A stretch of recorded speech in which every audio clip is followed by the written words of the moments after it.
demás, si se dan cuenta, son hasta el tercer parcial. Ahorita lo que vamos a hacer es terminar con los equipos. ¿Qué va a ser? El equipo, por ejemplo, el equipo 1, el 2, el 3 que ya pasaron, van a tener la misma calificación que se les colocó, pero los equipos que faltan necesitan ganarse su calificación. Entonces, vamos a comenzar con los equipos que faltan. Ya de sistema de cardio, a partir de que terminen, yo voy a empezar a dar todo, porque toda la preparación del N va un poquitito de la mano. Tenemos que verificar los temas, porque acuérdense que el N no es de que sea un examen complicado, es un examen lógico. Entonces tienen que tener los conocimientos básicos y de ahí ocupar la lógica. Son 20 preguntas, un examen relativamente fácil, pero es un poco más lógico. Entonces tampoco vale la pena enredarlos con tantos temas cuando tienen que estar asimilando los más básicos. Obviamente, entonces todo lo que es respiratorio, ese no tienen tema que exponerse, todo lo voy a dar yo y voy a completar circulatorio. Vamos a tener todo este parcial para prepararnos precisamente para el examen. ¿Ok? Entonces vamos a comenzar, por favor, con el equipo que continúa para que comience a proyectar. Ya podemos terminar con las exposiciones y ya comenzar con la preparación del N.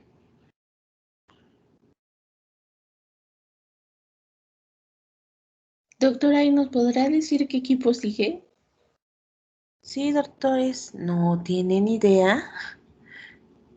Imagínense, doctores. Ahorita les digo. Estoy Ay, abriendo la... doctora, es que entre los exámenes, entre que exponemos aquí y allá, ya no sabemos ni qué. Sí, doctores, pero imagínense que ustedes están preparándose para ser médicos. Imagínense que llegue el adscrito y estén siendo médicos internos de pregrado y le digan, a ver, doctor, por favor, ¿me puede decir la sintomatología del paciente? Y que ustedes le pregunten, ¿y qué paciente me toca, doctor? Porque entre las guardias, entre los servicios, no recuerdo cuál es el paciente que me toca. Entonces, o sea, les digo, sí tienen que tener un control muy exhaustivo de sus materias.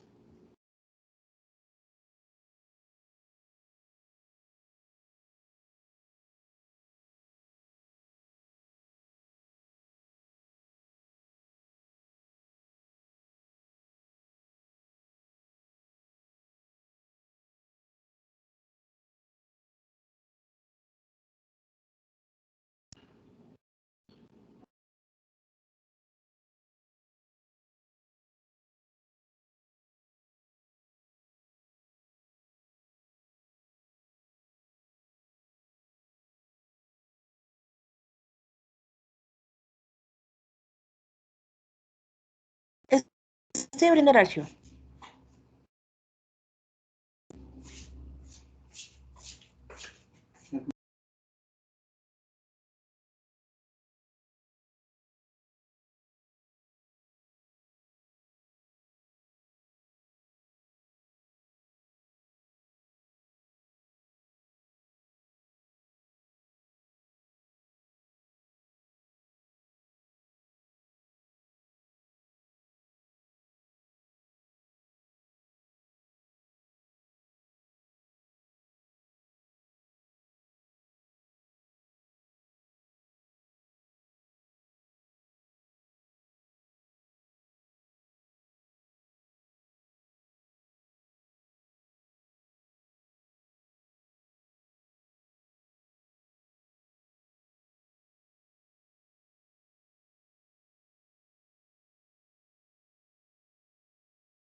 Disculpe, doctora.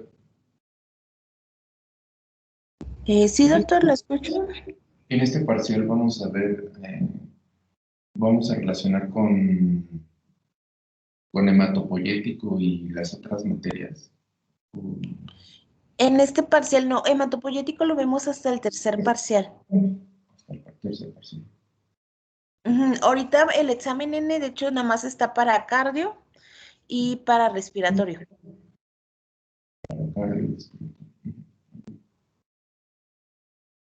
Gracias, doctora. No, de nada.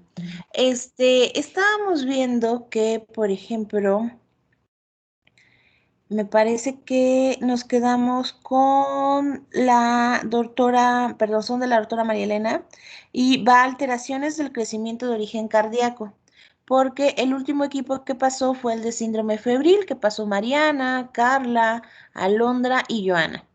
Nada más me confirma, por favor, Mariana, Carla, Alondra y Joana. Sí, Sí, estamos en lo correcto. sí, doctora. Entonces, Sí, ahorita doctora. excelente, muy bien. Sí, sí, recuerdo muy bien que hasta las felicité porque su exposición estuvo como muy alegre, como que tenían mucho dinamismo.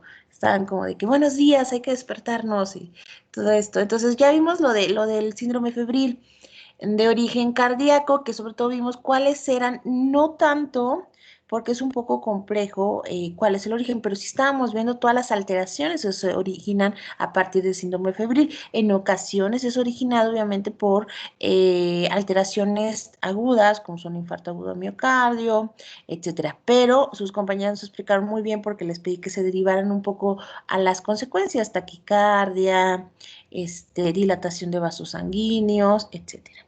Entonces vamos a comenzar con Paula, José Miguel, Alejandro y Arismendi, que nos van a hablar solamente de este tema, de lo que es alteración del crecimiento de origen cardíaco. Cavidad bucal y color en la semiología, ese es del tercer parcial. Ese ahorita no se preocupen, nos vamos a enfocar solamente a circulatorio y a respiratorio, porque de eso va a venir el examen N. Posteriormente, cuando termine Paola, Miguel, Alejandro y Arismendi, van a pasar Mitzi, Dalia, Fabián, Javier y Amalinali. Y después va a pasar Irán, Roberto, Chacel y Aranza. Entonces no te preocupes, Aranza. Van uno, dos, tres equipos. ¿Ok? Es que ya quiero terminar con las Ok, doctora. exposiciones. Por Y no, no dos. te preocupes, vi tu GIF, No, doctores, es que o sea, ahorita tienen, como se puede decir, se pueden equivocar, son estudiantes, pero sí les comento mucho, tienen que tener muy bien agendado, a veces es más, como dicen los filósofos, lo soluble de mi pluma a lo brillante de mi memoria, porque en ocasiones llega a fallar. Entonces les comento esto porque van a ustedes a atender muchos casos, van a tener muchos pacientes, cuando ya sean todos unos médicos, unos especialistas, van a tener que recordar al paciente y así conforme a la marcha, porque a la marcha, imagínense que le digan al paciente, ay, no recuerdo quién es usted. ¿De qué trataba? Entonces, para eso está el expediente clínico. Entonces, yo voy a mi expediente, llámese el nombre del paciente y conforme lo vayan revisando, van a ir recordando quién es. Así se pasa, porque a veces tienen un gran número de consulta, entonces tienen que aplicar esa parte. Y lo que les digo, la verdad es de que verifiquen mucho, porque imagínense, yo ahorita rápido me fui a mi lista, ya con mi lista veo a quién ya califiqué y entonces vemos en qué tema vamos.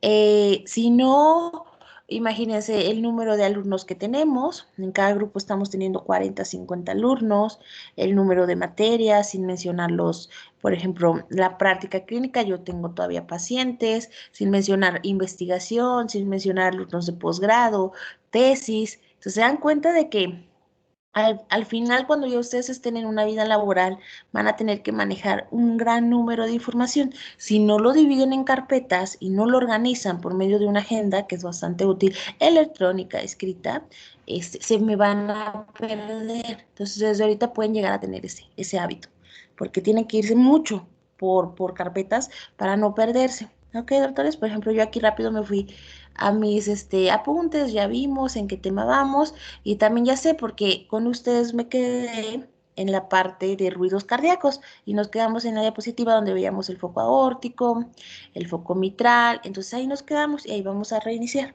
nada más que terminemos las exposiciones. Muy bien, doctores, entonces comenzamos, por favor, para que nos comiencen a proyectar. Voy a cederles el control. Listo. Ya, es todo suyo la computadora.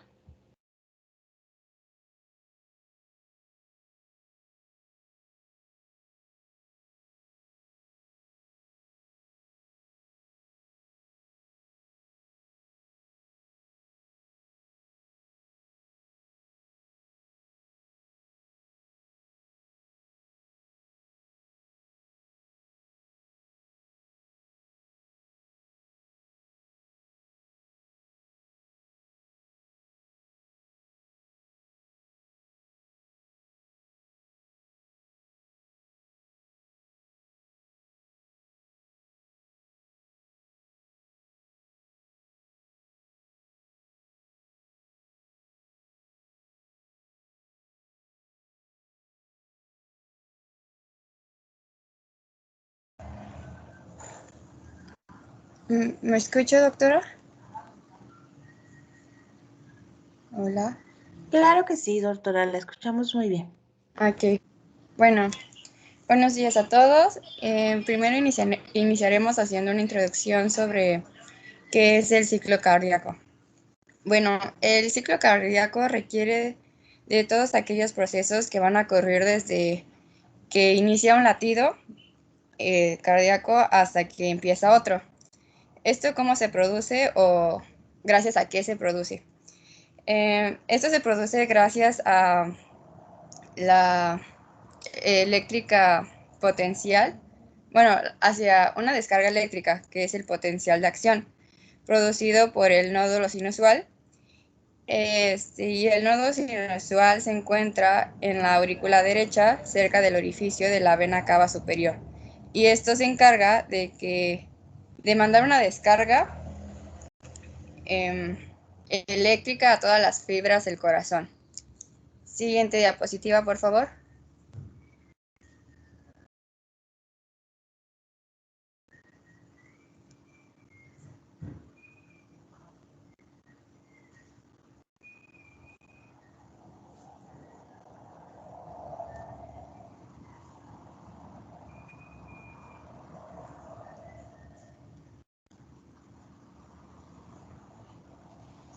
Creo que ya se trabó.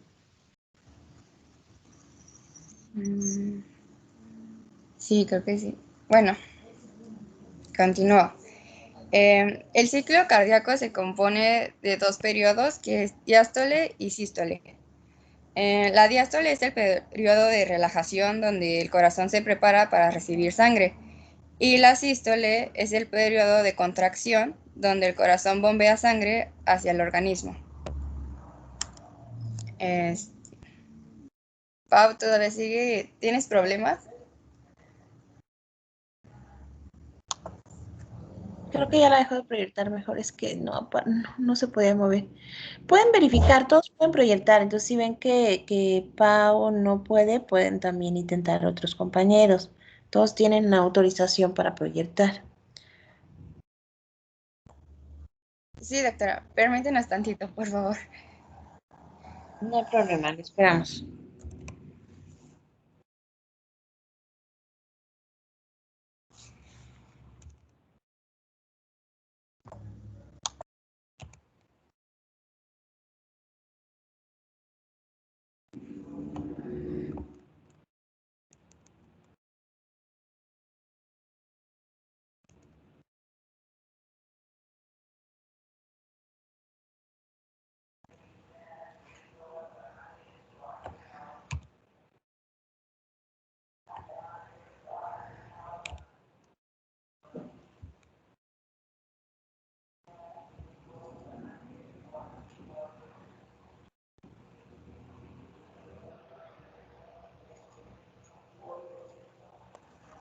Ok, bueno, había comentado que el ciclo cardíaco se componía de dos periodos, que era diástole y sístole.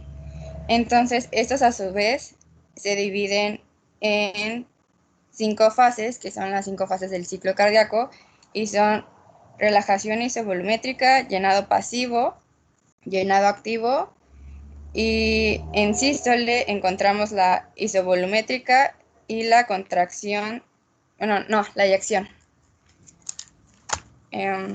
Siguiente, por favor.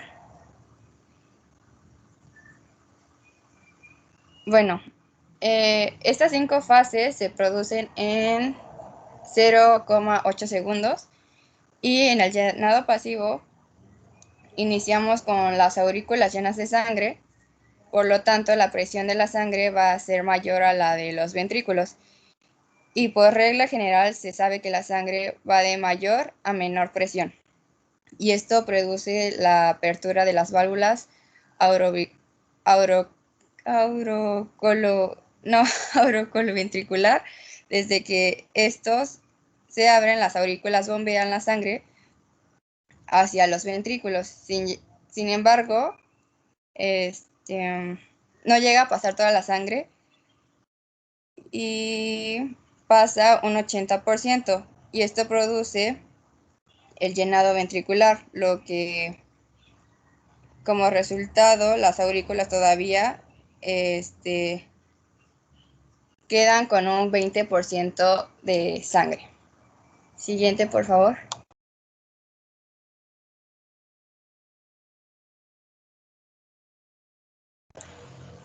Bueno, en el llenado activo, la sangre restante que tenemos en las aurículas corresponde al 20%. Tienen que pasar a los ventrículos, pero primero las aurículas tienen que contraerse para poder pasar la sangre, porque ya no hay un gradiente de presión. Entonces, ya que no tenemos la mayor presión en las aurículas, para poder pasar de forma pasiva, se produce la ¿cómo se podría producir la contracción en las aurículas? Pues sería por medio del periodo, que también es conocido como sístole auricular. En esta contracción esta contracción se debe gracias al nódulo sinusoide, que es el que produce una descarga eléctrica, y esto hace que las aurículas se contraigan antes que los ventrículos, y así la sangre restante pasa a los ventrículos, y una vez que tengamos los ventrículos repletos de sangre, pasa la siguiente fase, que la conocemos como contracción isovolumétrica. Siguiente, por favor.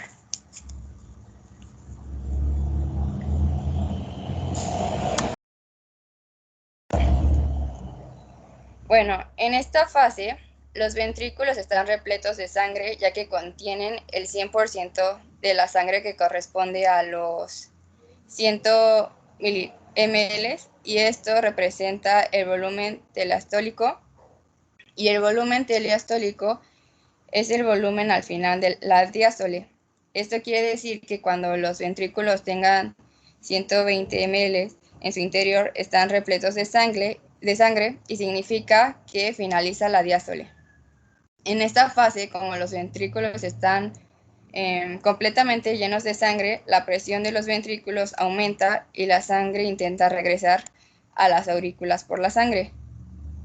Y esto va de mayor a menor presión. Y para evitar que esto produce el cierre de las válvulas, estas válvulas al cerrarse producen un ruido que es el primer ruido cardíaco, conocido como R1. En esta misma fase hay una ligera contracción que es en el corazón de las fibras musculares, y estas empiezan a contraerse y el corazón va a sufrir una ligera tensión. Esto quiere decir que se está preparando para contraerse, y una vez que el corazón se contrae, se va a producir el siguiente periodo, que es el de eyección. Siguiente, por favor.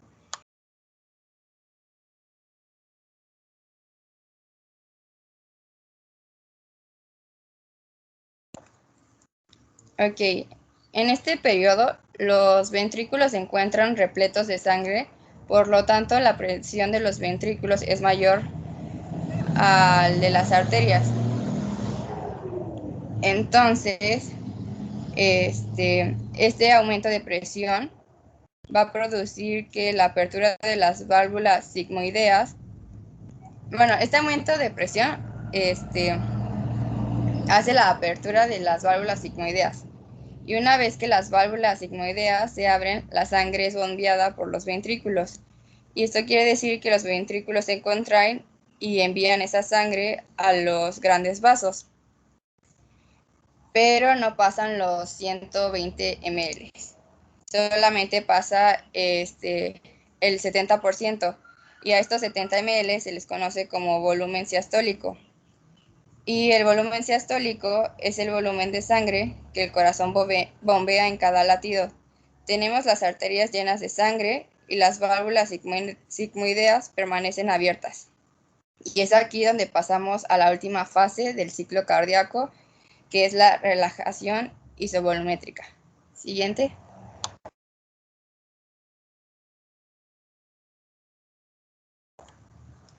Y en esta última fase, como las arterias están repletas de sangre, la presión de estas arterias aumenta, por lo tanto la sangre va a intentar regresar a los ventrículos. y para evitar esto se va a producir el cierre de las válvulas sigmoideas.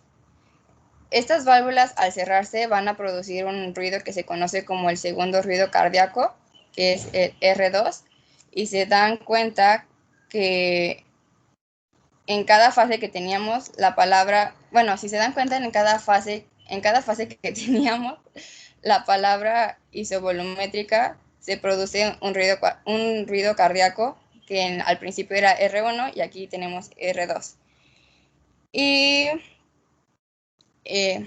bueno, siguiente.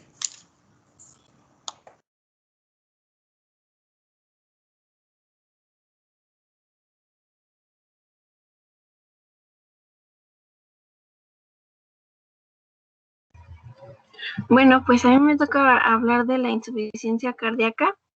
Y la insuficiencia cardíaca, pues es una afección en la cual el corazón ya no puede bombear sangre rica en oxígeno y al resto del cuerpo de forma eficiente. Y esto provoca que se presenten diferentes síntomas en todo el cuerpo. Hay diferentes tipos. Está la insuficiencia cardíaca izquierda, que puede acumularse líquido en los pulmones, lo cual causa dificultad para respirar. Está la insuficiencia cardíaca derecha, y en este puede acumularse líquido en el abdomen, en las piernas y en los pies, lo cual pues causa hinchazón. Y está la insuficiencia cardíaca sistólica, en el que el ventrículo izquierdo no puede contraerse y pues esto indica que hay un problema de bombeo. Y la insuficiencia cardíaca diastólica. Esta también se puede llamar insuficiencia cardíaca con fracción de eyección preservada, y en esta el ventrículo izquierdo no puede relajarse ni llenarse por completo y pues indica un problema de llenado. Los factores de riesgo es que un único factor de riesgo puede ser suficiente para causar una insuficiencia cardíaca. Sin embargo, una combinación de factores también aumenta el riesgo. Algunas personas son más propensas a otras para presentar insuficiencia cardíaca y por eso hay varios factores de riesgo, como por ejemplo la presencia arterial alta y que el corazón pues en esta se esfuerza más de lo que debería, la enfermedad en arterias coronarias, y en esta las arterias estrechadas pueden limitar el suministro de sangre rica en oxígeno y pues esto hace que el músculo cardíaco se debilite. También un ataque cardíaco y la diabetes, que también puede aumentar el riesgo de tener presión arterial alta y por esto puede llevar a tener una enfermedad en arterias coronarias. Y también algunos medicamentos como la Avandia o la piclatazona, que pues son para la diabetes, pueden provocar insuficiencia cardíaca. También los defectos cardíacos congénitos pueden causarlo, las valvulopatías, algún virus o una infección viral puede haber dañado el músculo cardíaco.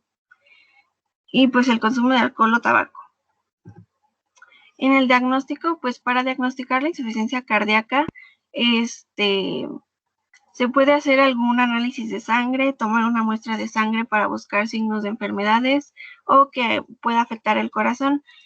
Con alguna radiografía de tórax, estas pueden ayudar a vernos el corazón y los pulmones, o pues para diagnosticar alguna otra enfermedad como distintas insuficiencias cardíacas. Con algún electrocardiograma, pues que registre la actividad del corazón y pues que nos permita ver algún daño, o el ecocardiograma, y que nos puede permitir ver las ondas sonoras del corazón, observar pues el tamaño y la forma y ver cómo se bombea la sangre y ya ver cuál tratamiento puede ser más adecuado para el paciente. Las causas, pues la insuficiencia cardíaca puede causarnos diferentes problemas, como por ejemplo llega a ocurrir cuando el miocardio no puede bombear la sangre del corazón de buena manera, y pues a se le denomina insuficiencia cardíaca sistólica, y también con una fracción de eyección. También cuando el miocardio está rígido y no se llena de sangre fácilmente, se denomina insuficiencia cardíaca diastólica. Y las causas comunes son pues la enfermedad en la arteria coronaria y que no llega tanto oxígeno al corazón, la presión arterial alta, las cardiopatías congénitas, las válvulas cardíacas permeables la amiloidosis, algún efisema, hipertiroidismo, la anemia grave o el hipotiroidismo. Los síntomas de la insuficiencia cardíaca, pues con frecuencia empiezan de manera lenta. Al principio solo ocurren cuando la persona pues llega a estar muy activa en su vida diaria. Con el tiempo, pues la persona puede llegar a notar problemas respiratorios o pues otro tipo de síntomas, como por ejemplo la falta de aire, la fatiga, la hinchazón o que se llama edema, latidos del corazón rápidos, tener menor capacidad de hacer ejercicio, fatiga, hinchazón del abdomen, aumento de peso muy rápido, falta de apetito o dificultad para concentrarse, o tener algún dolor en el pecho. En el tratamiento, pues los tratamientos incluyen comer alimentos con menor sal, limitar los fluidos y tomar medicamentos con prescripción. En algunos casos puede ser necesario colocar un desfibrilador o marcapasos.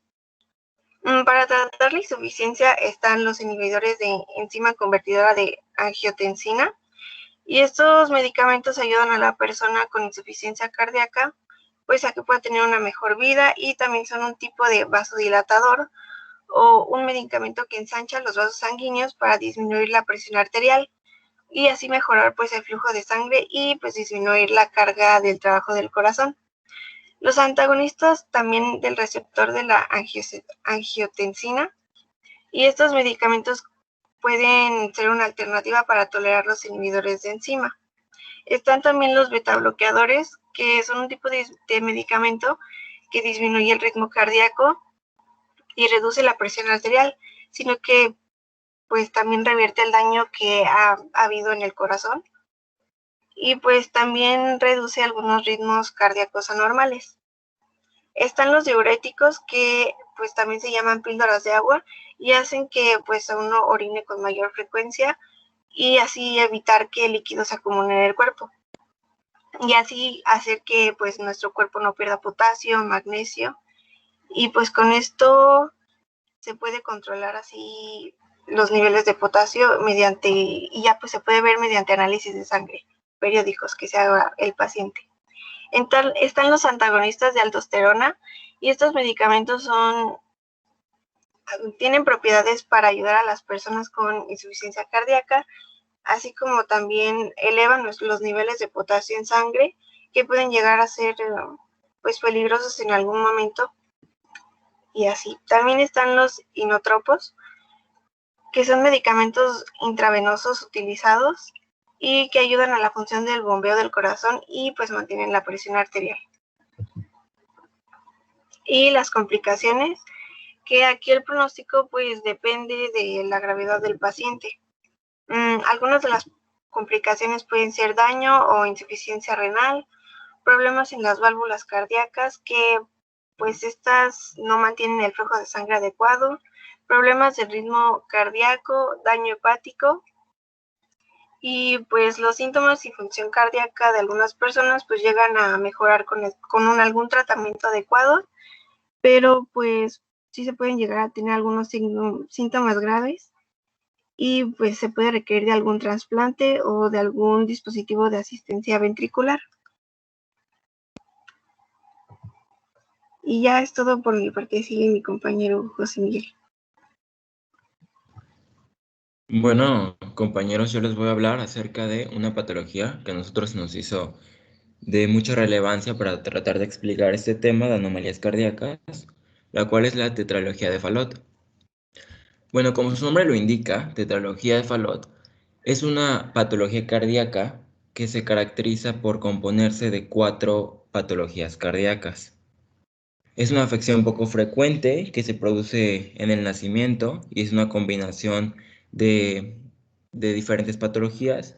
Tenemos la estenosis de la válvula pulmonar, la comunicación interventricular, el cabalgamiento de la arteria aorta y la hipertrofia del ventrículo derecho. Bueno, la tetralogía de Fallot fue diferenciada en 1888 por Étienne Fallot, de ahí su nombre.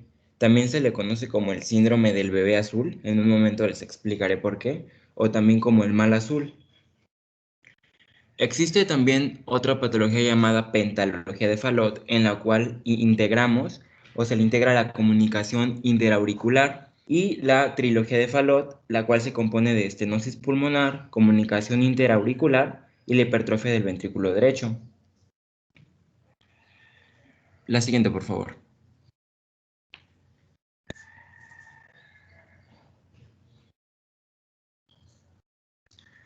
Bueno, su diagnóstico. Como bien lo mencioné, a menudo la tetralogía de Fallot se diagnostica durante el primer año de vida. Por los estudios más frecuentes que se piden es una radiografía de tórax, una tomografía, una resonancia magnética, un electrocardiograma. Como vemos en esta radiografía podemos notar la hipertrofia del ventrículo derecho debido a el bombeo excesivo de este. Este se observa frecuentemente con esta forma que se le conoce como el zapato sueco. La siguiente, por favor.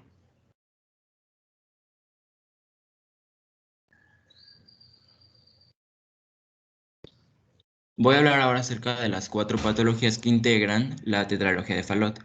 Bueno, en primer lugar tenemos la estenosis de la válvula pulmonar. La estenosis de la válvula pulmonar significa que existe una disminución del diámetro, evitando la libre salida por la vía pulmonar. Esto podría afectar al músculo que se encuentra por debajo de ella, y en algunos casos graves la válvula pulmonar no se forma correctamente. A esto se le conoce como atresia pulmonar, lo que reduce el flujo de sangre en los pulmones. Siguiente, por favor.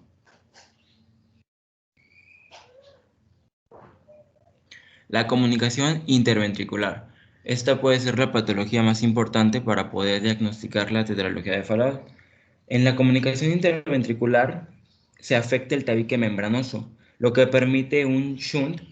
El shunt es el paso de un fluido de un lado del cuerpo al otro. Por lo regular en la tetralogía de Fallot el shunt ocurre del lado derecho a izquierdo. ¿Qué va a ocurrir? Que la sangre poco oxigenada que viene de las venas va a cruzarse debido a que existe esta comunicación interventricular, lo que va a ocurrir que la sangre poco oxigenada sea llevada por las arterias a todo el cuerpo, y esto va a generar que los pacientes padezcan de cianosis, por lo regular los bebés, ya que es sangre poco oxigenada. Es por eso que a esta tetralogía se le conoce también como el síndrome del bebé azul. La siguiente, por favor.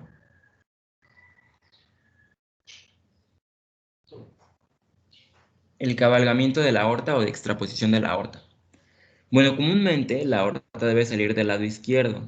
Con la tetralogía de Fallot, esta está inclinada hacia el lado derecho, quedando sobre la comunicación interventricular. En esta posición, recibe la sangre que proviene de los ventrículos derecho e izquierdo, y la mezcla de sangre poco oxigenada que sale del ventrículo derecho con la sangre rica en oxígeno del ventrículo izquierdo. Siguiente, por favor. Y por último, la hipertrofia del ventrículo derecho. Cuando el corazón trabaja demasiado para bombear la sangre, la pared muscular del ventrículo derecho se engrosa. Con el tiempo esto podría causar que el corazón se endurezca, se debilite y finalmente falle. Bueno, debido al trabajo de bombear la sangre, este aumenta de tamaño. Es por ello que en la radiografía de tórax se ve como el zapato sueco que se había mencionado. Eso es por el aumento del ventrículo derecho. Siguiente, por favor.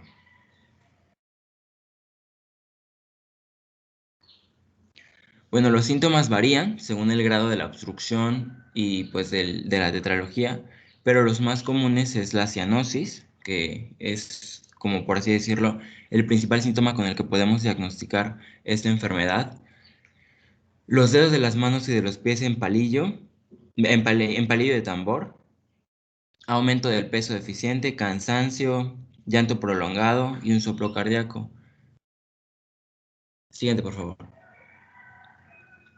Bueno, se desconoce como tal la causa exacta del por qué ocurre esta enfermedad. Sin embargo, hay algunos factores de riesgo que pueden aumentar la posibilidad de que un bebé nazca con tetralogía de Fallot, como una enfermedad viral durante el embarazo, como el sarampión, También el alcoholismo durante el embarazo, una mala nutrición, que la madre sea mayor a 40 años, que el padre padezca tetralogía de Fallot, la presencia del síndrome de Down o el síndrome de DiGeorge o la diabetes. Siguiente, por favor. Bueno, la tetralogía de Fallot necesita cirugía, ya que si no se corrige esta patología, pues el bebé no va a poder crecer ni desarrollarse. También va a tener muchísimas complicaciones graves como la endocarditis infecciosa. Siguiente, por favor.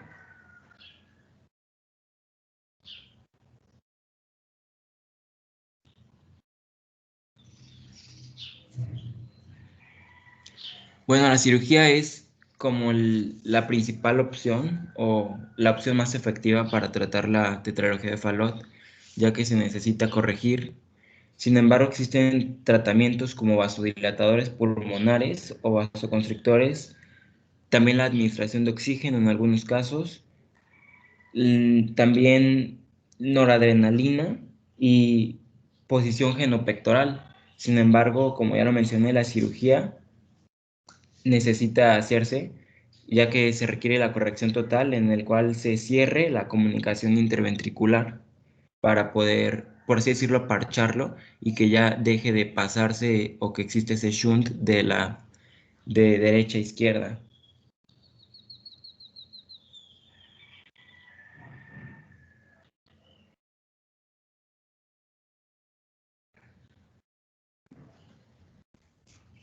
Ok, buenos días compañeros. Bueno, a mí me tocó hablar de la cardiomegalia. Primero, antes de hablar de la cardiomegalia es necesario definirla para poder entenderla. Como tal, su nombre lo dice, cardio y megalia es agrandamiento del corazón y que se dilata mucho, que es un músculo cardíaco. Y lo curioso de esta enfermedad es que no puede existir sin la presencia de otra para que permita las diversas, no, bueno, para que permita las condiciones apropiadas para que exista esta. Y esta dependerá, su severidad, dependerá del grado del tamaño del corazón, sí, que se puede clasificar en 4 grados.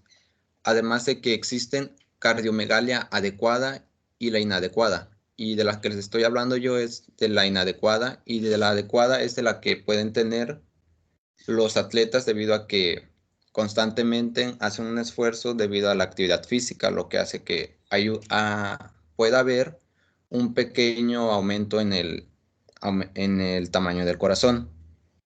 También cabe destacar que hay personas que sufren esta enfermedad que no presentan síntomas y hay otras que sí, como por ejemplo son la falta de aire, mareos, desmayos, ritmo cardíaco anormal y por lo mismo de que el corazón aumentó de tamaño, bombea una gran cantidad de sangre causando que pues aumente la presión arterial. Siguiente, por favor.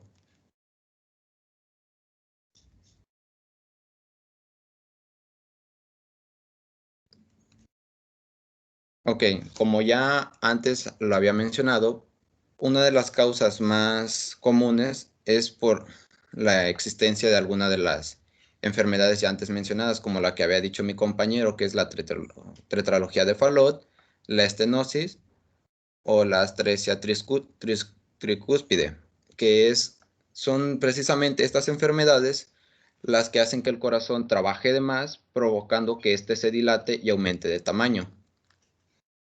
Otra cosa importante es de la incidencia. La mortalidad hospitalaria fue global del 11.2% y de incidencia de mortalidad a largo plazo fue de un 5.7% por cada 100 pacientes al año.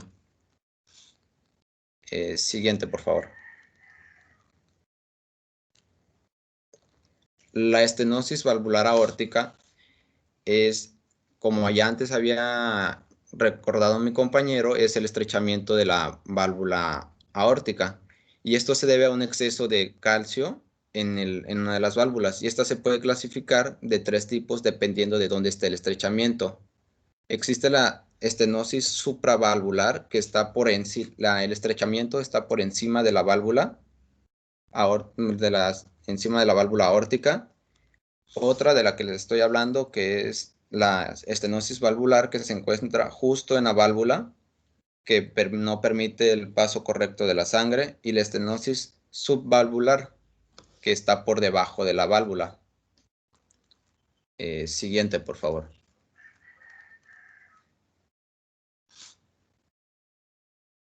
Bueno, sus síntomas más comunes es de que debido a que el corazón no bombea la sangre necesaria, no deja pasar la sangre necesaria, hay un dolor de origen torácico, es en el pecho. La síncope es que bueno, no constantemente, pero sí en algunas ocasiones va a presentar pérdida de la conciencia y disnea del esfuerzo, que es debido a que la válvula no se abre completamente y hace que el corazón bombee de más, trabaje de más. Las causas más comunes pues son por un origen congénito o por acumulación de calcio en la válvula. Y su incidencia, según el Instituto Mexicano Social, se estima que es del 1.5 anual en personas mayores de 70 años. Siguiente, por favor.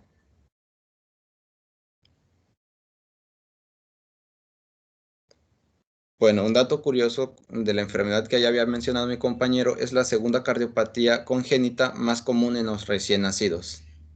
Y pues esto sería todo de nuestra parte. No sé si tengan alguna duda o preguntas, y estas son nuestras referencias.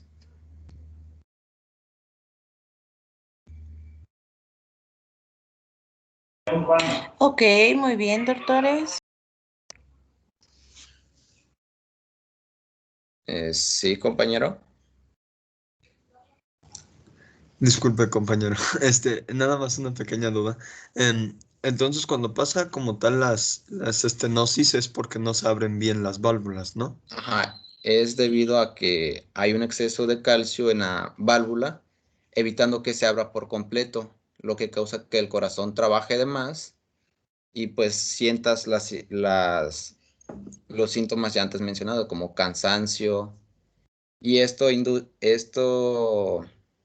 provoca a que el corazón aumente de tamaño y pues haya la presencia de una cardiomegalia.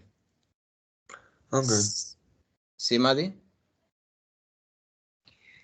Disculpa, referente a esto de las válvulas calcificadas, ¿se tendría que hacer un reemplazo completo de válvula o existirá algún medicamento para, digamos, descalcificarlas?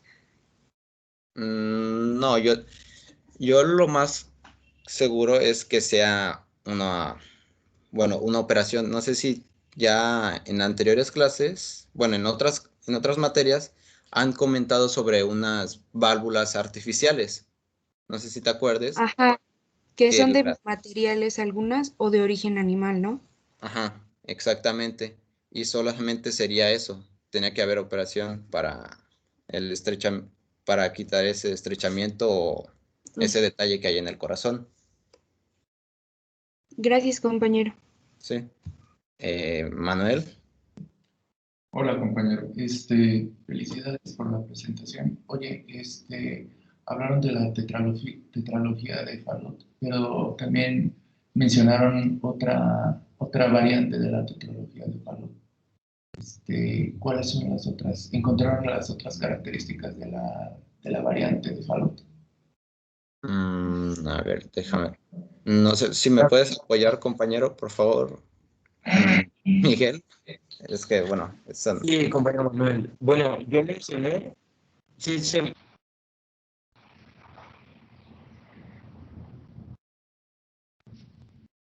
me escuchan?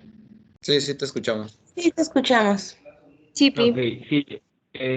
Las otras dos variantes son la pentalogía de Fallot y la trilogía de Fallot. Como mencioné en la pentalogía de Fallot, aparte de las mencionadas en la tetralogía de Fallot, incluimos la comunicación interauricular. Y en la trilogía de Fallot va a existir comunicación intraauricular, estenosis pulmonar y de igual forma hipertrofia del ventrículo derecho. No profundizamos en estas dos patologías debido a que el tema o la que íbamos a abarcar iba a ser la tetralogía de Fallot.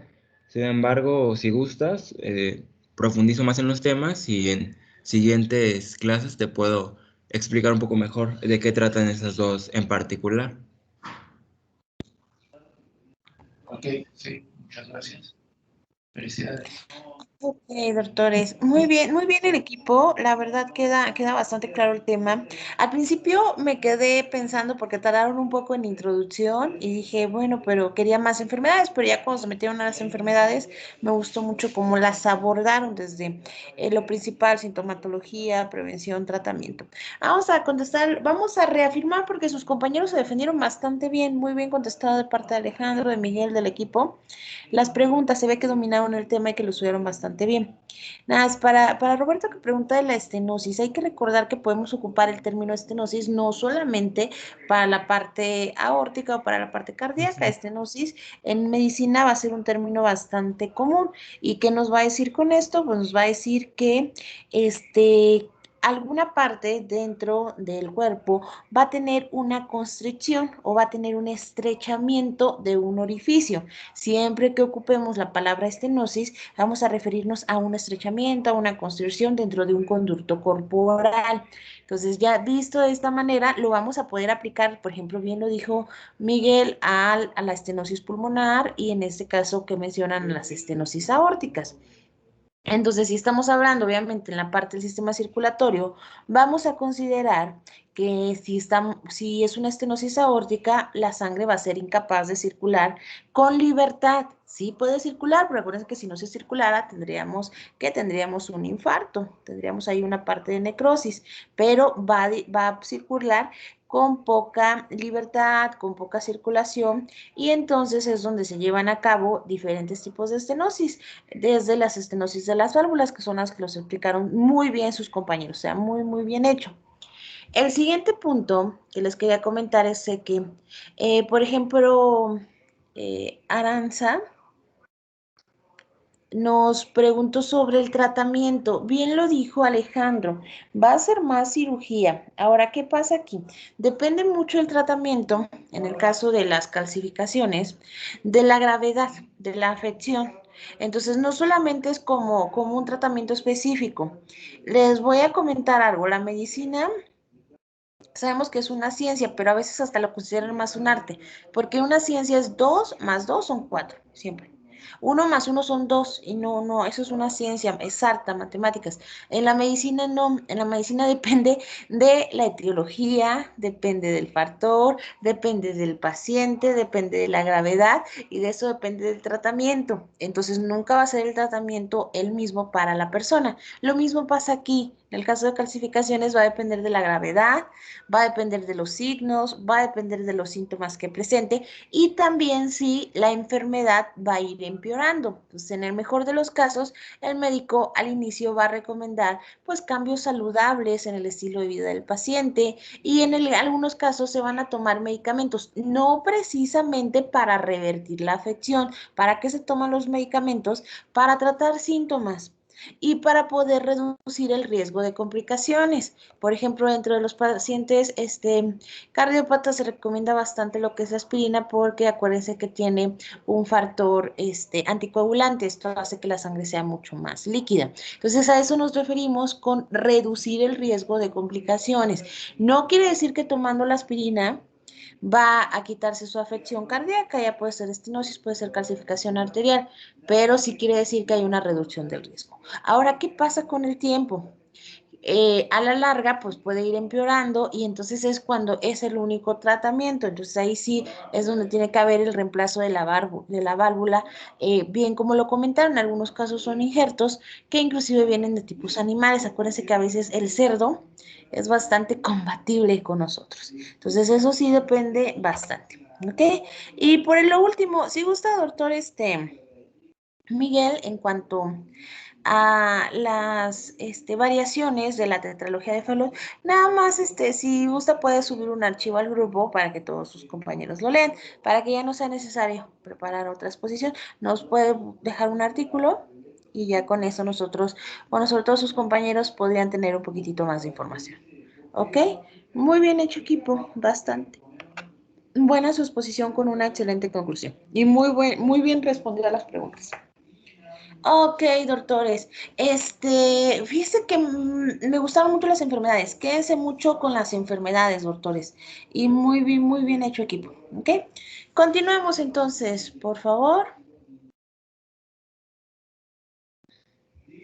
Viví que Aranza les aplaudió.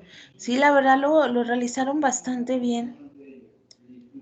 Así me gusta, que metan mucha clínica. Acuérdense que es práctica médica. Metan clínica, clínica, clínica.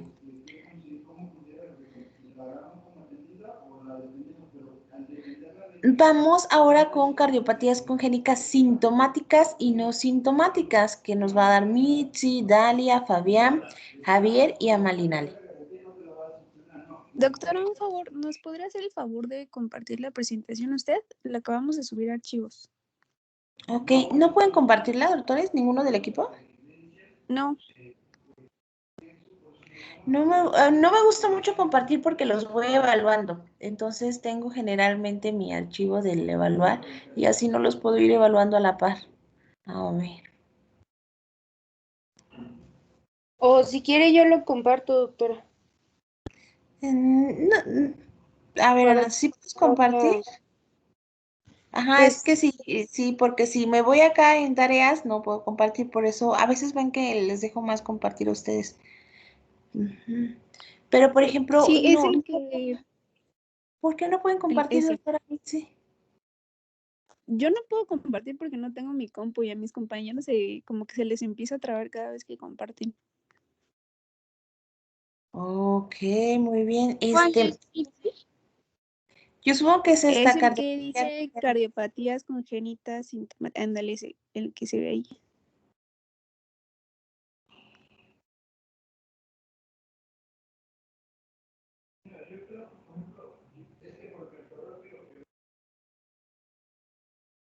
Voy. Claro, muchas gracias, Aranza. Voy a dejar de compartir para que puedas tú compartir. Pero mira, está bien decirle de que, más que nada, de que el opositor ponerlas las mismas palabras o si no.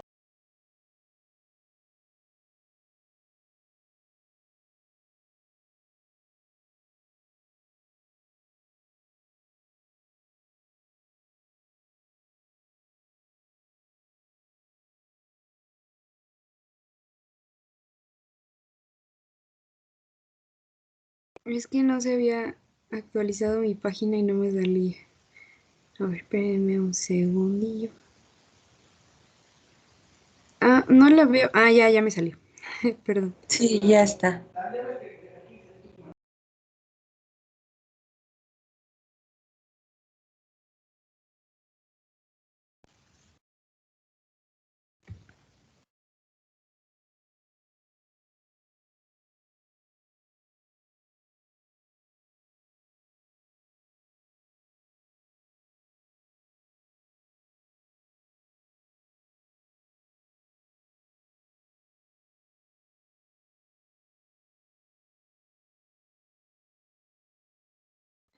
¿Ya te cargó a ti, Madi?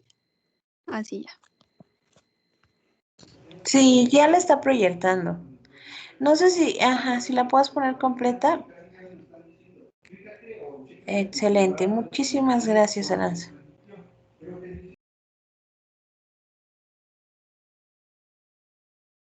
Ok, bueno, buenos días, maestra y compañeros. Nosotros somos el equipo 4 y vamos a exponer respecto a las cardiopatías congénitas, sintomáticas y no sintomáticas.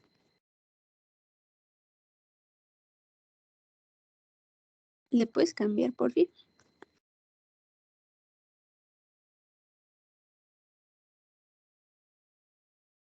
Bueno, ¿qué es la cardiopatía?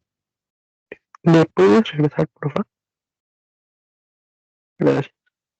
Bueno, es un tipo de enfermedad que va a afectar al corazón o a los vasos sanguíneos.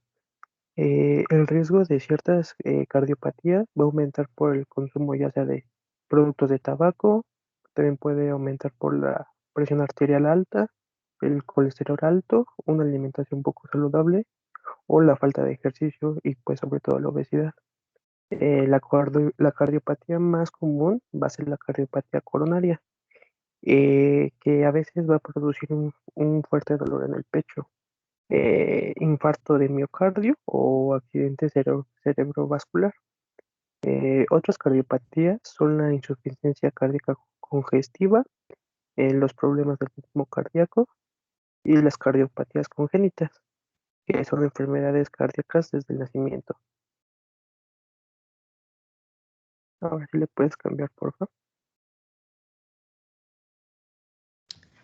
Las cardiopatías congénitas en sí son lesiones anatómicas de una o varias de las 4 cámaras cardíacas, de los tabiques que las separan o de las válvulas o tractos de salida, que estas serían las zonas ventriculares, que es por donde sale la sangre del corazón, y son de origen congénito, o sea, de nacimiento, y exactamente la mayoría de estas cardiopatías aún se desconoce la causa exacta, y estas afectan al 1% de los recién nacidos vivos y pues su origen puede ser multifactorial. La que sigue, por favor. Bueno, las acianóticas va a producir que la sangre ya con oxígeno sufra de un cortocircuito que pasa de las cavidades izquierdas a las derechas, lo cual no es normal. Y esto va a ser gracias a la presencia de un defecto que se va a encontrar en el tabique intera- interauricular, que va a comunicar a las dos aurículas entre sí.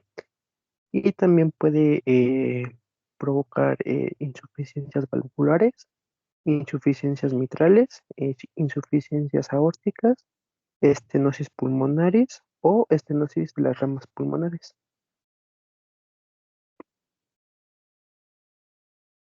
¿Puedes cambiar, por favor? En las cardiopatías cianóticas, en este caso la sangre que llega al corazón es sin oxígeno y se mezcla con la oxigenada. Y esta mezcla pasa a la circulación sistémica y es lo que provoca normalmente la coloración azul. Y esto, dependiendo más de la causa, más conocida como la cianosis, se puede presentar repentinamente junto con alguna dificultad para respirar y algunos otros síntomas. La que sigue, por favor. Ahorita les vamos a mostrar algunos de los tipos de cardiopatías congénitas y les vamos a explicar un poco cada una.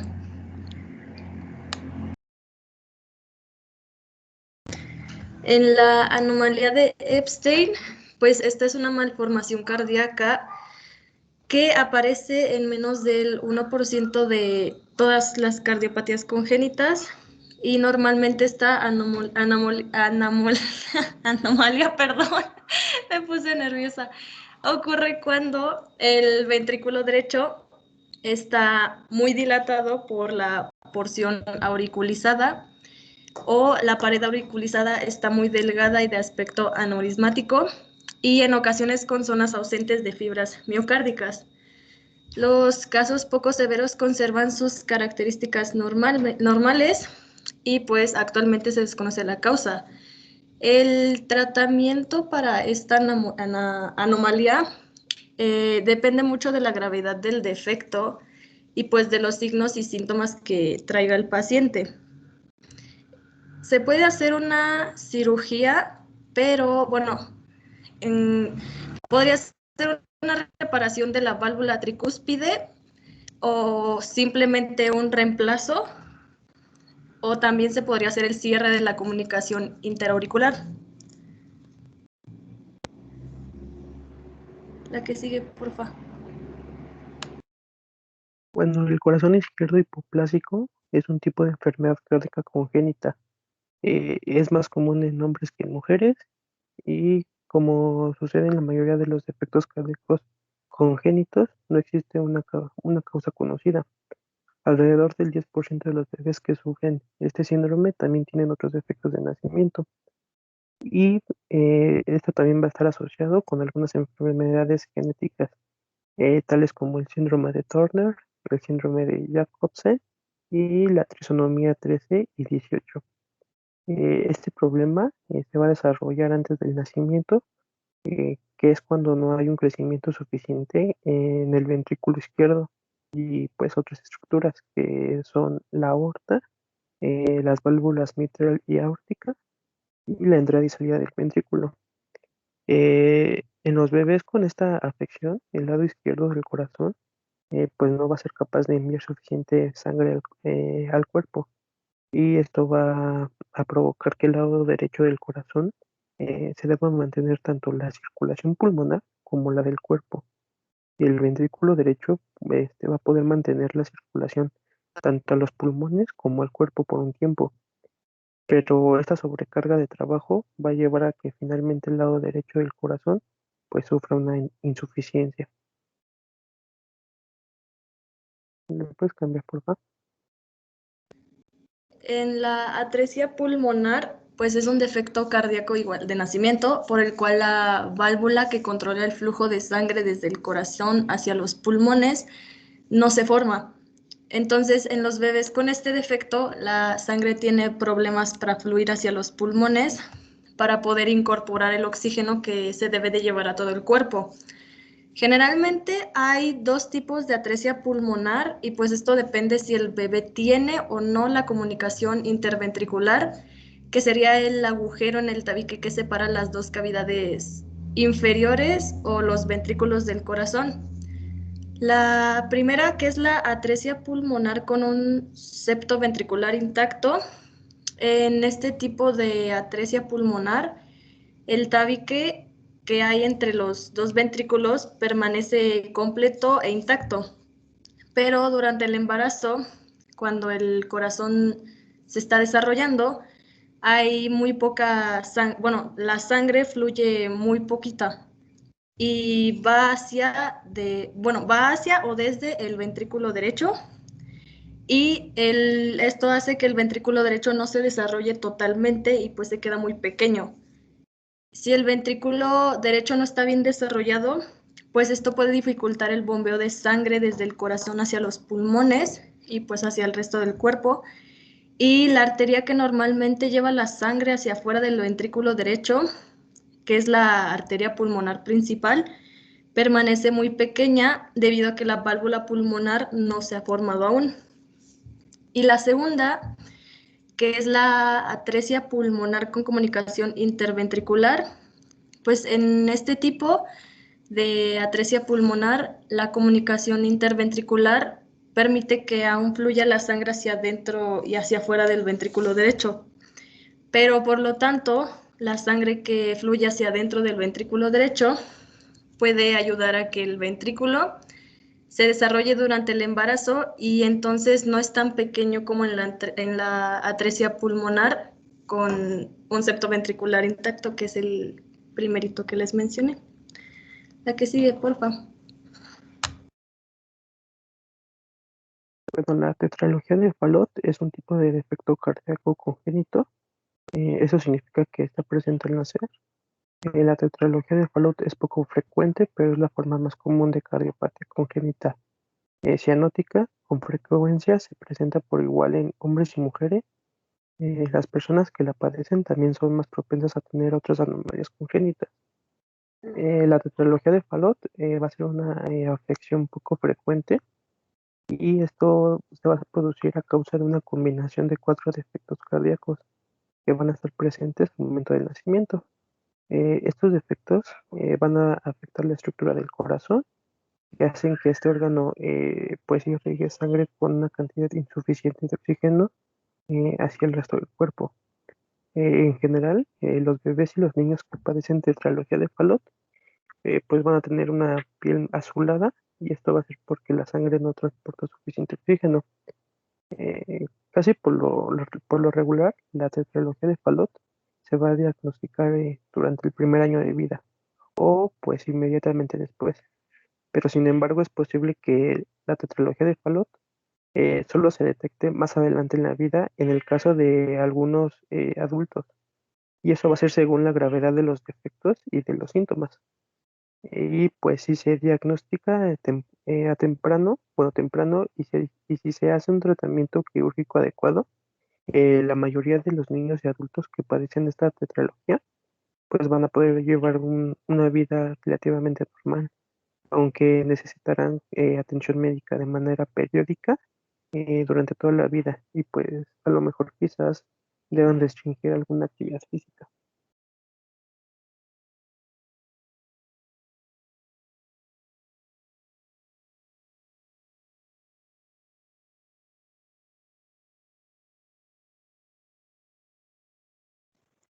Bueno, aquí en el drenaje venoso pulmonar anómalo total, bueno, este tiene una conexión venosa pulmonar.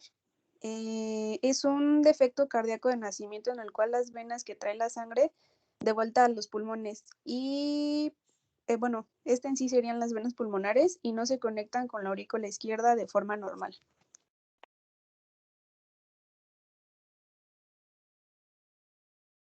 ¿Le puedes cambiar, por favor?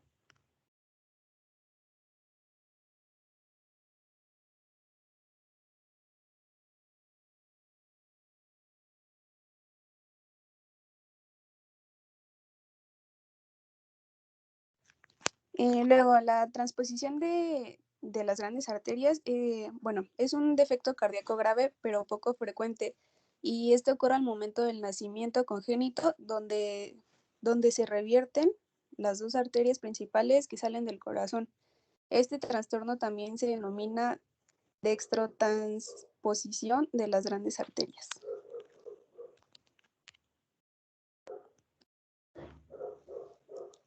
¿Le puedes cambiar?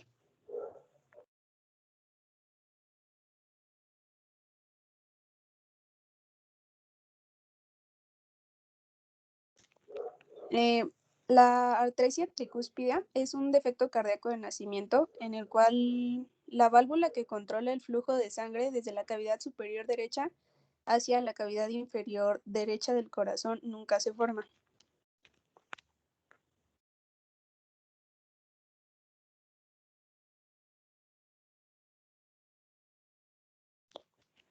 El tronco arterioso también es conocido como el tronco arterial y este es un defecto cardíaco poco frecuente por el que un solo vaso sanguíneo común sale del corazón en lugar de los dos vasos normales, que sería la arteria pulmonar principal y la aorta.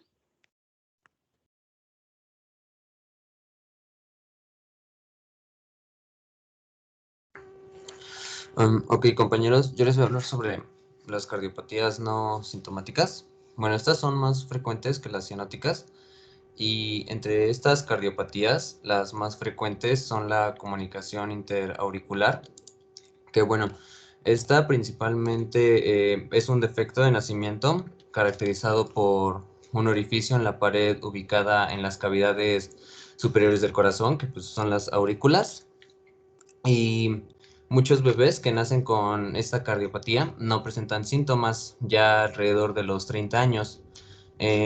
Los adultos ya podrían presentar síntomas como dificultad para respirar, las palpitaciones, fatiga y etc. Y la otra es la comunicación interventricular, que este es un defecto cardíaco ocasionado por una conexión anormal entre las cavidades ahora inferiores del corazón, que en este caso son los ventrículos. Y este es un defecto cardíaco común que suele estar presente igual en el momento del nacimiento, pero también puede aparecer en los adultos, ya sea después de una cirugía o de un infarto. Y principalmente se caracteriza por un orificio en la pared que está ubicado, bueno, como ya lo mencioné, está ubicado en los ventrículos, ¿no? Y los síntomas principalmente es que incluyen un color azulado en la piel, labios y uñas, también dificultades para comer, poco aumento de peso y la respiración agitada. ¿Le puedes cambiar, por favor? Ok. Otro es PCA o también se puede conocer como conducto arterioso persistente. Bueno, aquí lo que ocurre es que un conducto arterioso es un vaso sanguíneo normal que conecta dos arterias principales, la aorta y la pulmonar, y transporta sangre hacia el exterior del corazón. Entonces, si el conducto arterioso no se cierra, aparece un conducto arterioso persistente. Esta cardiopatía hace que sangre oxigenada procedente de la aorta se mezcle con sangre que no tiene oxígeno en la arteria pulmonar. Entonces fluye demasiada sangre hacia los pulmones, lo que fuerza el corazón y aumenta la presión sanguínea en las arterias pulmonares.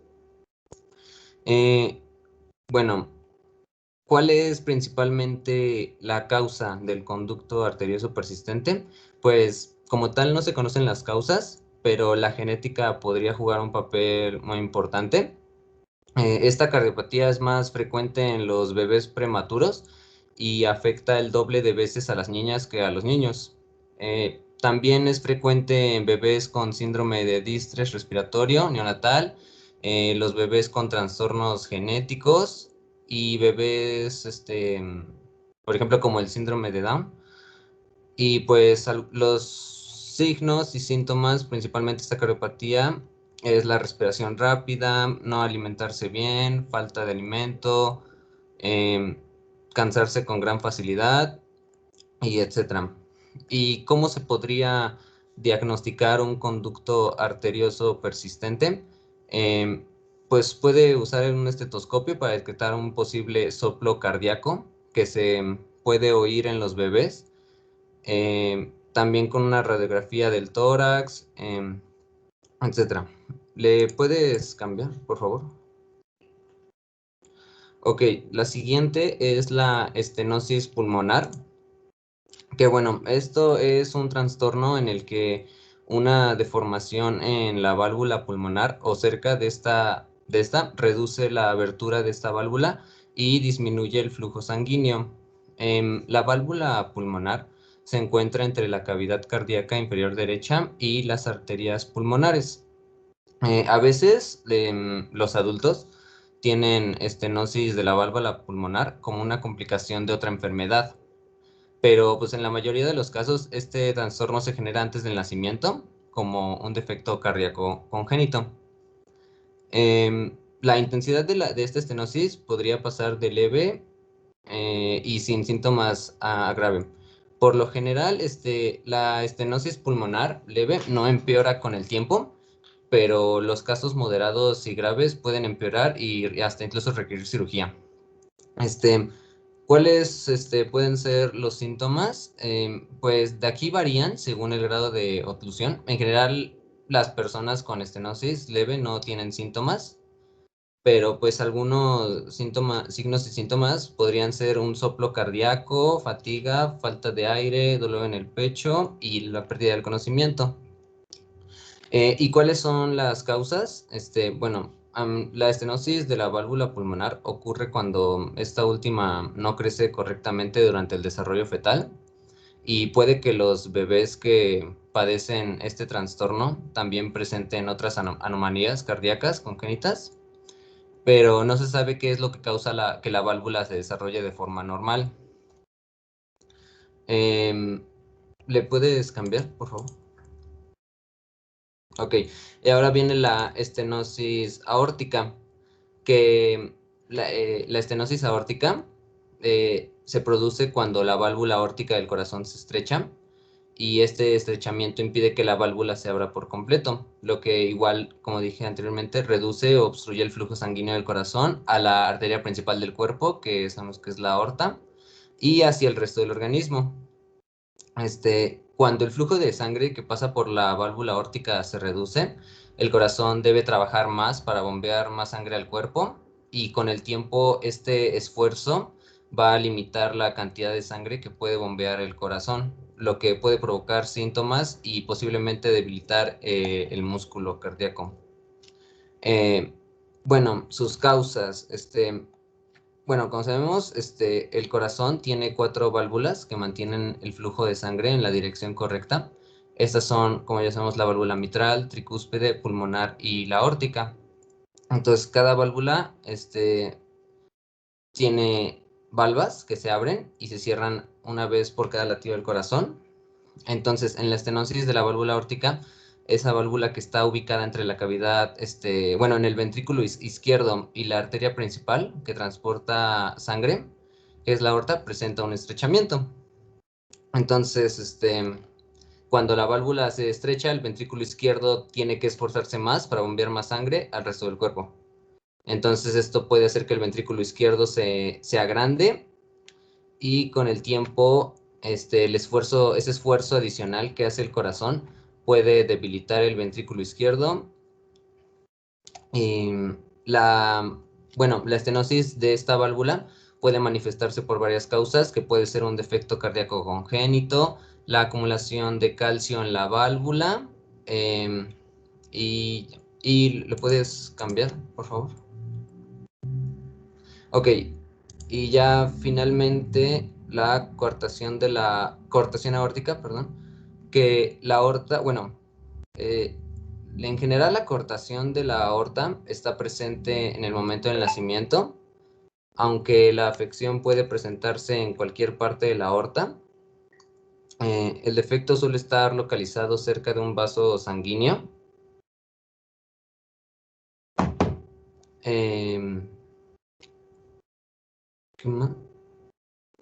Sus causas, los médicos no están seguros de cuál es la causa del estrechamiento aórtico, pero la afección está generalmente presente al nacer. Y bueno, ya, eso sería todo. Bueno, yo también les voy a hablar un poco. ¿Le puede regresar tantito, por favor? Sobre la coartación aórtica. Bueno, como ya lo dijo mi compañero, yo les voy a hacer una pequeña descripción. La coartación aórtica se puede asociar con otras malformaciones intracardíacas, sobre todo cuando se asocia con hiplasia de la aorta. Bueno, también se asocia a la válvula aórtica bicúspide entre los 30 y el 85%, y en ocasiones acompaña de otras lesiones obstructivas izquierdas, como es el 15%, como la estenosis subaórtica, la hipoplasia del ventrículo izquierdo y lesiones obstructivas mitrales. Esto quiere decir que tiene síndrome de Shown.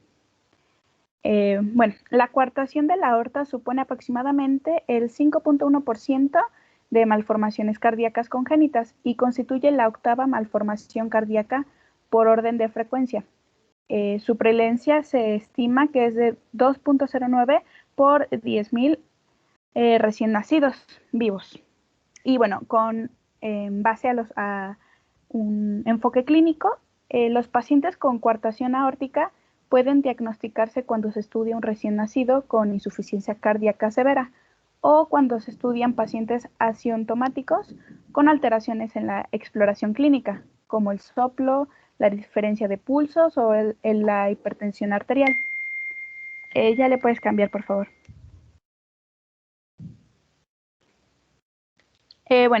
También les voy a hablar un poco sobre las cardiopatías congénitas. Está compuesto básicamente por los lactantes con cardiopatías graves que desarrollan síntomas en las primeras semanas o meses de su vida. En ellos son muy necesitados los cuidados pediátricos. Algunas de las arritmias sintomáticas son el flúter o fibrilación auricular, la taquicardia insinusal, la taquicardia ventricular, la disfunción ventricular, la insuficiencia cardíaca congestiva o la enteropatía pierde proteínas. Todos estos factores alteran al recién nacido, por lo que es muy necesario que el menor tenga cuidados muy precisos en sus semanas o meses que necesita para mejorar esta enfermedad. ¿Le puedes cambiar, por favor? Y bueno, como ya lo mencioné, estos pequeños necesitan atención pediátrica desde que nacen hasta, unos meses después de su nacimiento. Algunos tienen que ser revisados tanto por su cardiólogo como su pediatra, con la periodicidad que requiera cada caso en particular. Esto quiere decir que no todos los bebés con este tipo de enfermedades van a necesitar exactamente el mismo diagnóstico o el mismo procedimiento que requiera. Por lo tanto, cada pequeño necesitará personalmente una especificación pediátrica y sobre todo de su cardiólogo. También es para evaluar un posible empeoramiento, es muy útil disponer de los informes de las revisiones del hospital. Y claro, tener un electrocardiograma y una radiografía de tórax del pequeño, previos a los que pueda comparar, ya que con estos, pues, los médicos pueden apoyarse para un mejoramiento en su procedimiento, medicamentos o simplemente para seguir su estilo de medición de medicamentos. ¿Le puedes cambiar, por favor? Y bueno, algunos datos curiosos es que las personas que nacen con cardiopatía congénita tienen un 1% de los nacidos vivos y por lo tanto tienen una esperanza de vida algo menor. También existen 25 tipos de lesiones anatómicas del corazón presentes en el nacimiento y el pronóstico varía de una a otra.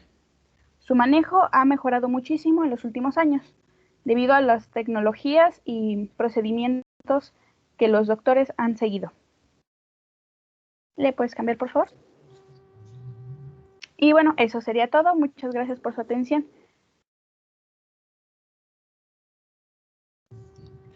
Muchas gracias, equipo. Nada más también.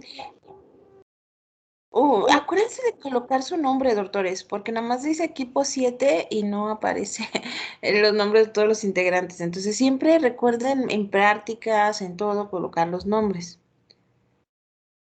Ok. Muy bien. No sé si sus compañeros tengan alguna pregunta hacia el equipo.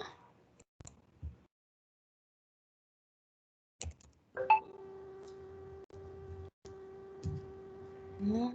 Ok. Vamos nada más a verificar algunos. Aranza, ¿nos ibas a comentar algo?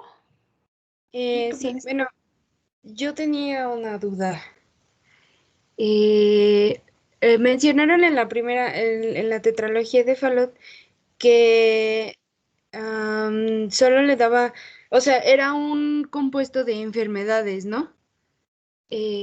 Pero había otra enfermedad que era la hiperatresia, algo así, o hipoatresia del corazón. ¿Es lo mismo o es como la antítesis de la megacarditis, o sea, el corazón agrandado? O sea, ¿la atresia es lo contrario a la cardiomegalia? Porque decía que era como que el ventrículo estaba más pequeño, ¿no? Bueno, algunas partes del corazón eran más pequeñas, pero era todo el corazón, no solamente una parte. Sí, por ejemplo, en la atresia pulmonar más que nada se enfoca como que sí en los ventrículos, porque por ejemplo en la de septo ventricular intacto es cuando durante el embarazo el corazón mientras está desarrollando, el ventrículo derecho está como que muy chiquito y pues fluye muy poca sangre en él. Entonces aún el ventrículo no se está desarrollando totalmente y pues por lo mismo queda muy pequeño. Entonces pues si tenemos un ventrículo derecho que no está bien desarrollado, pues esto dificulta el bombeo de sangre hacia todo el cuerpo, entonces pues ahí es desde en donde empezarían los problemas en el ventrículo derecho. Ok, entonces principalmente es del ventrículo derecho. O sea, bueno, únicamente es del ventrículo derecho, ¿verdad? Sí, porque también en la otra atresia pulmonar, que es la de comunicación interventricular, es, o sea, como que casi lo mismo, pero en este caso la comunicación interventricular hace que, pues, permita que fluya la sangre hacia adentro y hacia afuera del ventrículo derecho. Entonces, pues sí es casi lo mismo, pero en este caso no es tan pequeño el orificio del ventrículo porque pues por lo mismo del ¿cómo se llama? del ventrículo, por ejemplo, la atresia pulmonar con el septo ventricular intacto, literal, ahí sí está súper chiquito, entonces no pasa mucha sangre. Entonces, en el de comunicación interventricular, la sangre que fluye hacia adentro del ventrículo derecho nos puede ayudar a que el ventrículo se desarrolle bien durante el embarazo y eso hace que no sea tan pequeño como en la atresia pulmonar con el septo ventricular intacto. No sé si me expliqué, no sé si me entendiste. Sí, entonces nada más la diferencia es el tamaño, por así decirlo, el tamaño del hoyito que se hace, por así decirlo. Ujú. Ah, ok, ya, gracias. Sí, bien. Acuérdense que siempre muchos términos se repiten. Entonces, por ejemplo, en el caso de atresia, ustedes lo van a encontrar como un estrechamiento. O sea, va a ser el estrechamiento de algún orificio natural del cuerpo. Por eso hay diferentes tipos. Y sí, la lógica de Aranza es buena, depende del tamaño del estrechamiento, del tamaño del edificio. Por ejemplo, bueno, los que menciona la doctora Dalia son solamente algunos ejemplos, pero generalmente el defecto en sí, o sea, de manera general, dependiendo de dónde lo ubiquen, va a tener diferentes patologías. ¿Qué va a ocasionar una atresia? Va a ser un defecto que va a obstruir, porque está estrechando, entonces obstruye lo que es el flujo de sangre. Entonces, esto puede ser desde que vaya de una aurícula a un ventrículo, generalmente, como bien lo mencionó la doctora Dalia, va a ser del lado derecho. Entonces, si estamos hablando de aurícula derecha y de ventrículo derecho, nos vamos a ir sobre todo a qué válvula. Acuérdense que tiene que ver mucho también la parte de las válvulas. Ahí es donde en la válvula tricúspide encontraríamos el defecto y sí va a depender bastante. El otro punto es que quédense que va a ser congénito. O sea, va a venir de nacimiento. Entonces así ya ustedes lo pueden identificar mucho mejor. Y si los síntomas y signos, la clasificación, el tipo va a depender del nivel de estrechamiento que tenga el paciente. ¿Ok? Muy bien, doctores. Bastante bien. Una duda. El siguiente equipo, ¿cómo cuánto tiempo se irá a tardar para verificar tiempos? Ah, este es mi equipo. Ok, Aranza, ¿cómo cuánto tiempo se va a tardar tu equipo? No sé, pero si lo hacemos rápido, yo creo que casi terminamos. Ok, casi terminarían. Muy bien. ¿Les parece si vamos viendo, pero en dado caso daríamos como el tema en un subtema? O sea, no el tema, sino en un subtema quizás cortemos, porque nos quedan 15 minutos. ¿Les parece? Sí, de hecho yo creo que nos quedaríamos a la mitad. Podríamos dar, bueno, nuestras diapositivas o nuestra exposición se divide principalmente como en dos, porque nos tocaron dos principales afecciones. Entonces podríamos dar una afección y la próxima clase dar la otra. Ok. Aranza, ahorita estoy proyectando las calificaciones, pero ¿cuáles son las dos afecciones que les tocaron? Nada más para verificar. Nos tocó síncope y síndrome. Ese era mío, pero se me olvidó el nombre. Es que está muy largo. Bueno, es un síndrome. Ok, es que estoy pensando, ¿seguro que no es de la parte de hematopoyético? No, todavía es de este tipo de afecciones como la tetralogía de Fallot y eso. Ah, ok, Porque perfecto. ajá. Sí, era lo que pensé, dije, no se me vayan a confundir y sería el tema de hematopoyético, pero muy bien, esa era mi duda. Ok, ¿les parece si la dividimos en dos y damos la primera parte y la siguiente parte el próximo martes? Ya casi terminamos, vamos a terminar las exposiciones para que ya demos por cerrado este capítulo y comenzar con toda la preparación del examen N. Nada más que ya vienen sus vacaciones, son la próxima semana. Sí, de hecho, esta es nuestra última clase ahorita con usted y ya hasta dentro de 2 semanas. Ujú, sí, los voy a dentro de 2 semanas. Nada más les pido que estudien mucho respiratorio, porque vamos a empezar a introducirnos a respiratorio. Entonces, adelante, por favor, Aranza, para que proyecte tu equipo. Doctora, una pregunta. ¿Te escucho? Bueno, mi equipo no ha pasado todavía, ¿no? Entonces, si no presentamos hoy, porque obviamente ya no nos va a alcanzar el tiempo, presentaríamos dentro de 2 semanas. Sí, en la próxima clase posterior a las vacaciones. Ok, vale, gracias. No, de nada, Paula.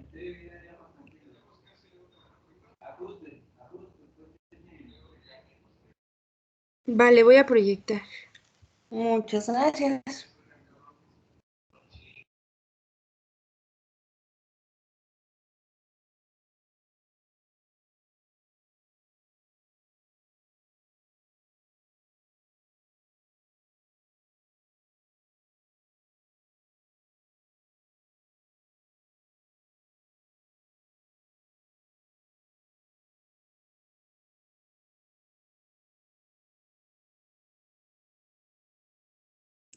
¿O quieres que yo proyecte, Mari? Porque pues yo voy a empezar.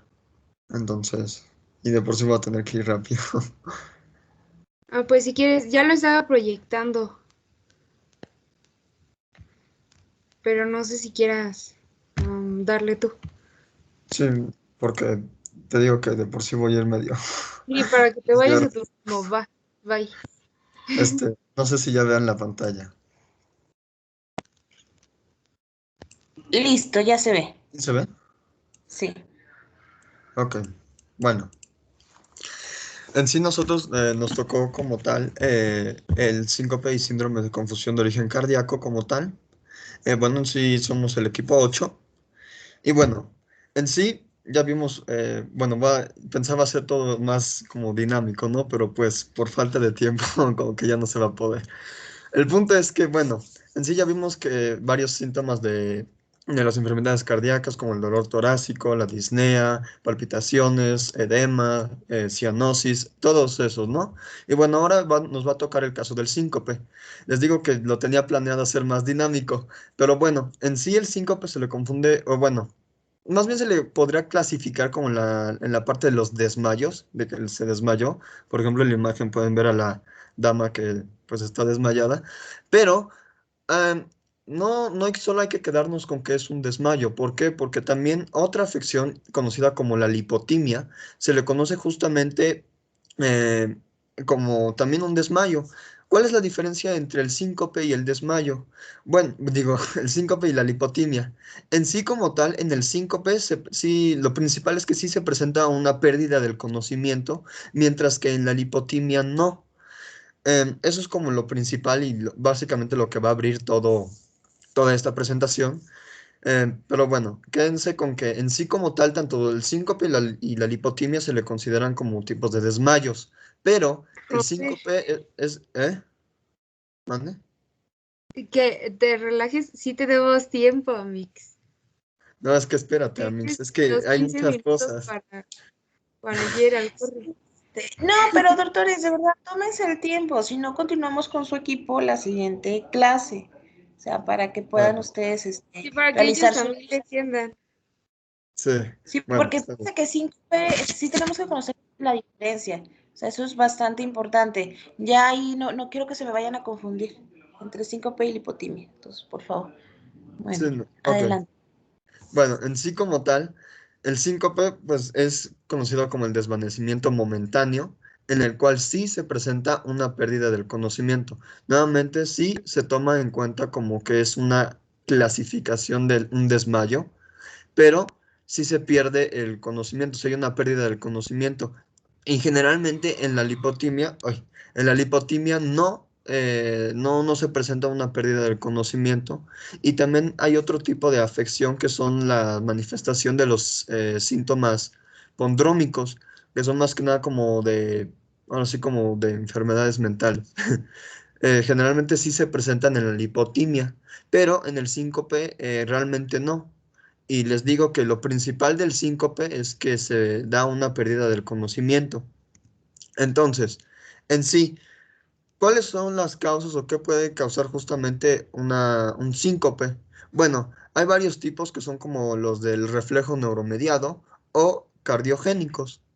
En sí, podemos ver que dentro de la parte de un reflejo neuromediado está el vaso vagal, que es más que nada con el sistema nervioso autónomo, simpático y parasimpático, el situacional, el síndrome del seno carotidio y las formas atípicas. Ahora, en torno a esto del vaso vagal, puede ser causado o el desencadenante justamente de un síncope es que se desencadena por una descarga adrenérgica, o sea, que sí tiene como tal, bueno, se da porque justamente hay una descarga excesiva de adrenalina por parte de la glándula suprarrenal. Recordemos que la glándula suprarrenal es la que libera la adrenalina. Y el hecho de que se dé una descarga adrenérgica puede ser por muchos factores, como por ejemplo el estrés o la ansiedad. Y justamente el que se encuentre un ritmo más acelerado, o también no sé si alcancemos a verlo, pero en sí como tal, también se le conoce como el síndrome QT, que es más del electrocardiograma y todo. Bueno, se ve principalmente en el electrocardiograma. Y se refiere porque como hay un latido tan rápido y todo está tan acelerado, se causa el síncope. Eso es a lo que se refiere como una descarga adrenérgica.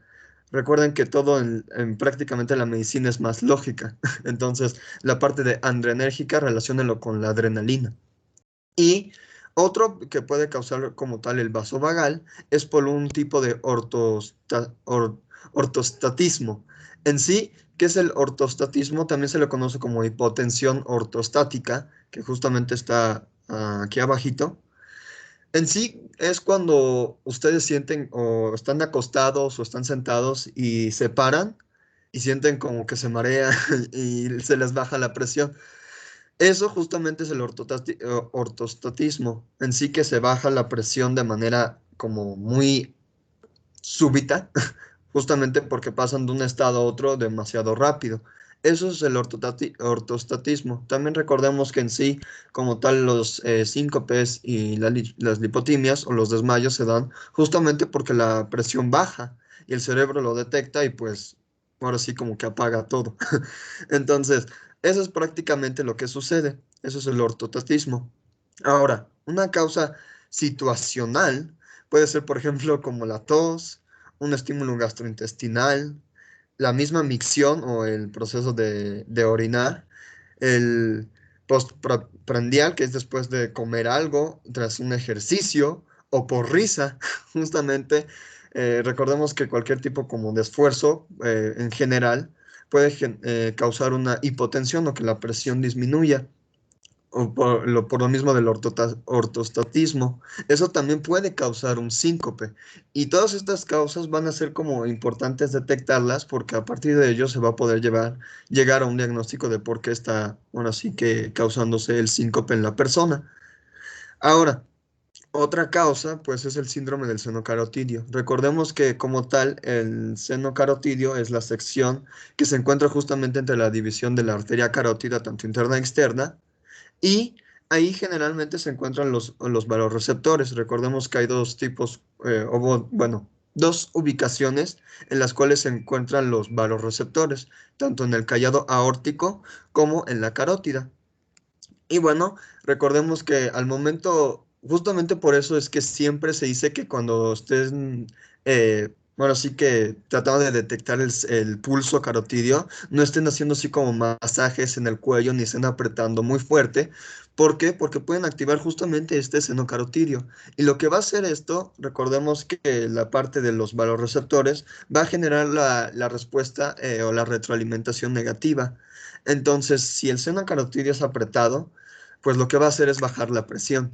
Y justamente también en la parte de la clínica, generalmente en la parte del examen físico, se utiliza la prueba de justamente del seno carotidio para ver si disminuye unos ciertos rangos.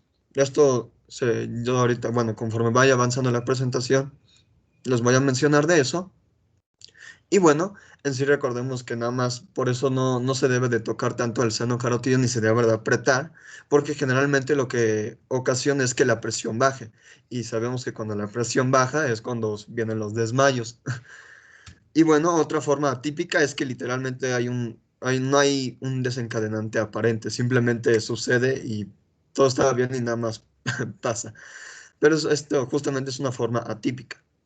Ahora, dentro de la parte de cardiogénico, o sea, ya más congénito, justamente, hay varios tipos como la bradiarritmia, taquiarritmia y cardiopatía estructural. Ahorita también vamos a hablar otra vez de la presión ortostática. En sí, recordemos que como tal una arritmia es cuando está fallando el sistema de conducción del corazón, ¿sí? Y entonces, una bradiarritmia, por ejemplo, la bradipnea o bradicardia, justamente es que el ritmo cardíaco disminuye. Entonces, una bradiarritmia es justamente cuando el sistema de conducción no está funcionando pues con la velocidad con la que debería de funcionar. ¿Y por qué? Puede ser por una disfunción sinusal, que acuérdense que es como tal el nodo principal o el marcapasos justamente de las contracciones del corazón, o un bloqueo auriculoventricular. Literalmente hay una interrupción en la parte del nodo auriculoventricular y por ende hace que la frecuencia cardíaca disminuya menor a 60, que recordemos que los valores como tal de la frecuencia cardíaca son entre 60 y 100.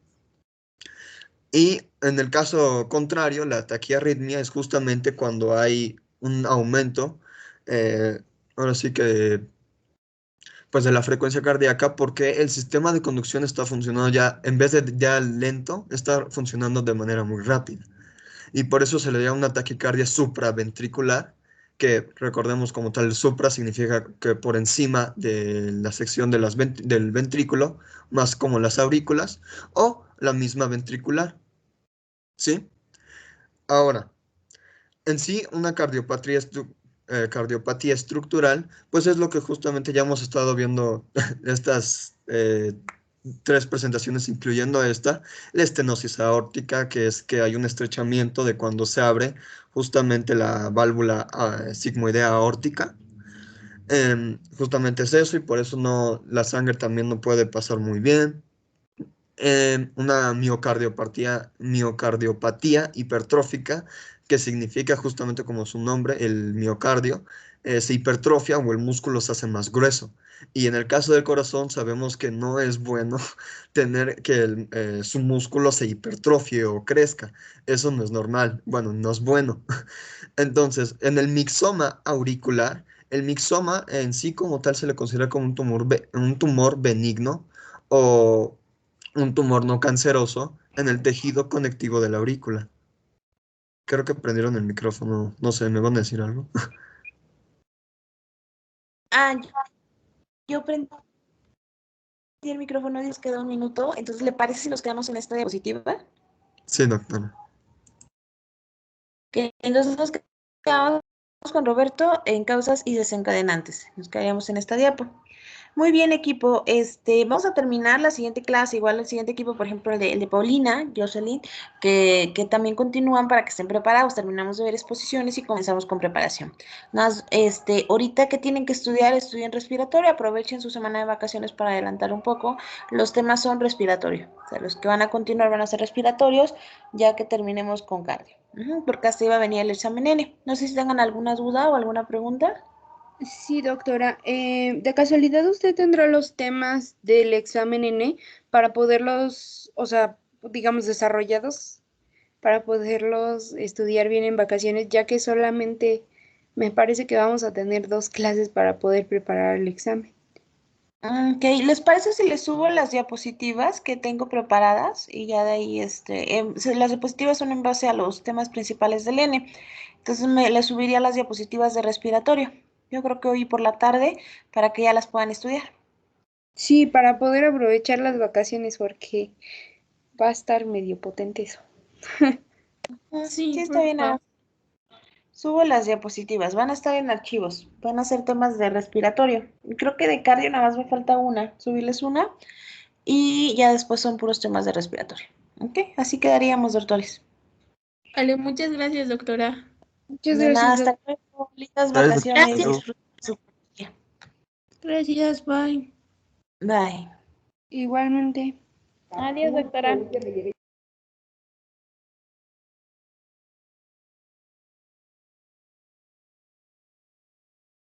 Gracias, doctora.